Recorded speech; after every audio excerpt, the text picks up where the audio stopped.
Welcome to the Defense and Aerospace Report. I'm Vago Muradian here in Washington, D.C. at the home of Sweden's ambassador to the United States on this 10th anniversary year of NORDEFCO, the Nordic Defense Cooperation agreement that was struck 10 years ago among Norway, Sweden, Denmark, Finland, and, of course, Iceland, from the biggest Scandinavian nation to the smallest. And we're honored to be talking to Svein Efjestad, who is the policy director of Norway's defense ministry, one of the deans of the strategy and policy community in Scandinavia. Svein, it was a great event at the Atlantic Council today. It was a great opportunity to hear from all of the countries. Talk to us a little bit. First, I want to start with the Trident Juncture exercise. Norway hosted it last year. It was NATO's biggest military exercise in certainly since the Cold War. What were some of the lessons learned from that? We had Aurora, which was a year before, which was a big host country exercise that Sweden conducted. And we've had an opportunity to talk to both to Johan and to General Claesson. But talk to us from a Norwegian perspective. What were the clear lessons learned and what's next? I think from the Norwegian perspective, we had a lot of lessons from host nation support. And to host so many soldiers and to provide host nation support is a big task. It's a very big task. And we haven't done this for 20 to 30 years, so we had to relearn a lot of the lessons. And in addition to that, I think also to incorporate what we call total defense experiences, like how to make sure that the civilian population is taken care of in a military crisis is a big lesson for us. And then we had so many different nations there, and also I think we were altogether about 13,000 people soldiers from the Nordic countries, which is new because during the Cold War the Swedes and the Finns did not participate in these exercises. And then again it was again a lesson learned in the joint warfare, in combined warfare, very complicated exercise. And Admiral Vago, who was in charge of this exercise, also thought there was a lot of lessons learned for NATO in this. Talk to us a little bit about the electromagnetic spectrum, cyber, because a key part of the exercise also was looking at countering Russian disinformation. You see Russian fingerprints not just on the kinetic side of things in terms of being a clear military threat, whether it's on the anti-access area denial, but also all of the very, very serious focus they have on information operations, cyber, electromagnetic warfare. Talk to us about, what are some of the things that all of the NORDEFCO countries, but also NATO in a broader context, has to do to deter Russia from using capabilities less than war? I think we made an early decision to go to Moscow to inform the Russian authorities about all the aspects of the exercise. This was a very good move because we gave the Russians a good information, and it was also important to prove to our public that there was no reason why we should hide this exercise from the Russian side. During the exercise, the Russians said that they would do some exercise within the exercise area for the Trident Juncture, but it didn't come to execution actually. So what the Russians actually did during the exercise was very limited. It was a very limited reaction. So we have no reason to complain on that. Let me ask you about something that you said, which was very, very interesting, right? From a NORDEFCO perspective, there's a sense that all 5 countries are on the same sheet. But on the other hand, 3 of them are NATO nations and 2 of them are not. And one point you made at the Atlantic Council event today which was a great event, was that that there's nothing automatic, for example, about Norway's participation with and among all of these countries, because first and foremost, you're a NATO country. Does that introduce some tension into the NORDEFCO planning and conceptualizing of the future, or is that just a reality that everybody has to deal with? Well, we will not make any commitments to a Nordic cooperation which has negative effect on our cooperation with NATO or with NATO allies. That is our priority. So we look at NORDEFCO as a complement, an addition to what we do in NATO. And I think everybody understands that and accepts that. So it is not a a question of conflict within the Nordic family, but it is a fact that we all have to relate to. Let me ask you about defense spending. Obviously, NATO's goal is 2% of GDP devoted to defense. Norway is a little bit short of that. I'm sure that there are people in Washington who like to remind Norway, Oslo, of that on a regular basis. How long before Norway does get to that level? And conversely, why is that not a good measure of how good an ally somebody is in a NATO context? Well, our spending is something now between 1.5 1.6% of GDP. But since 2014, we have increased our spending by 30% in real terms. So we are spending much more money. We also invest 27% of the budget to new capabilities. So we are much higher than the 20% mark on investments. And the government is now preparing the next 4-year plan for defense spending.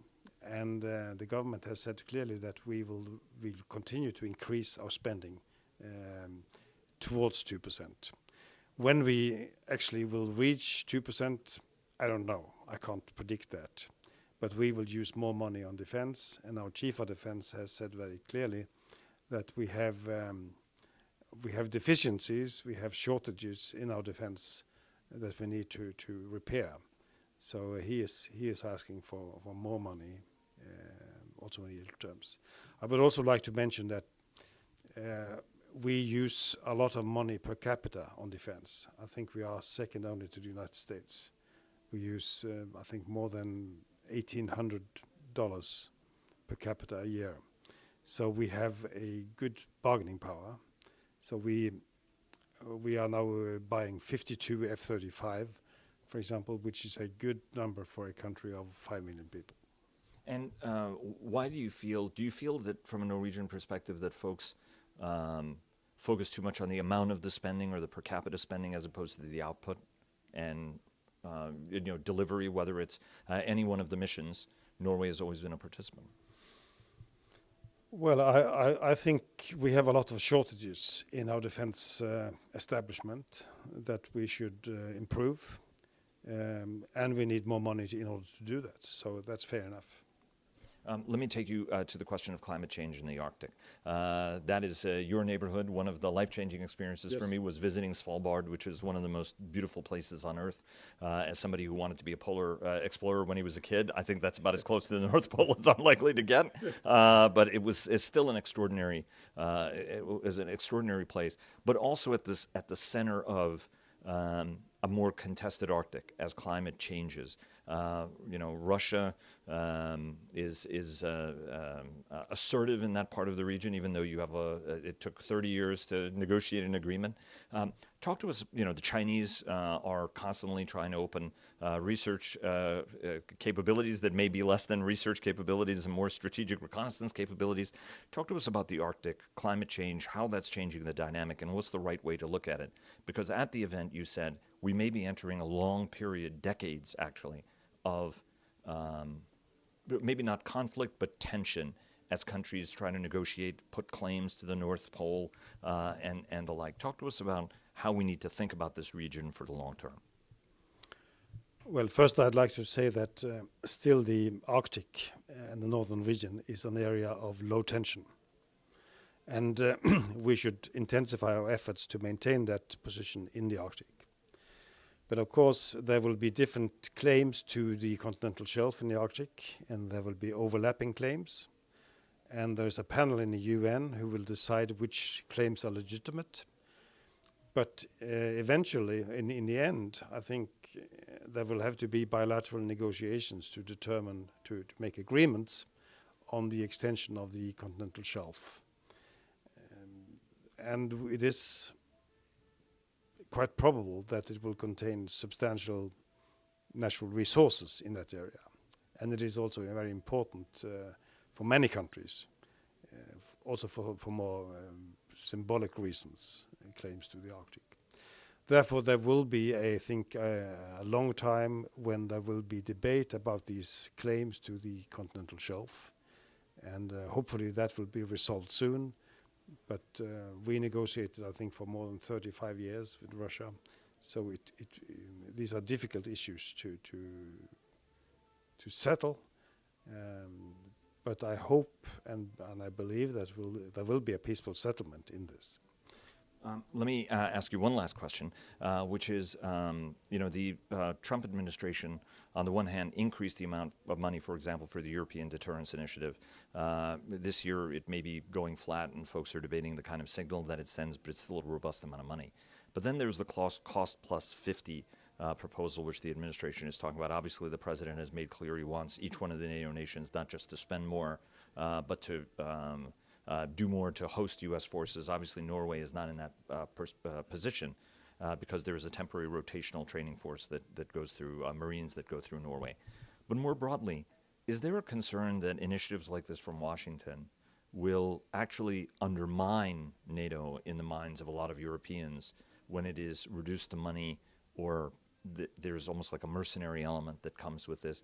Do you think that that's something that, as somebody who's been such a leading policy voice in the alliance for such a long time, that could have some actually negative repercussions?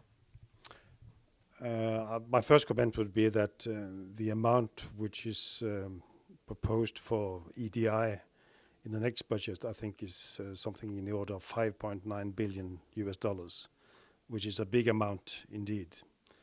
And we have every reason to be grateful for what the United States have done to restore their capabilities in Europe.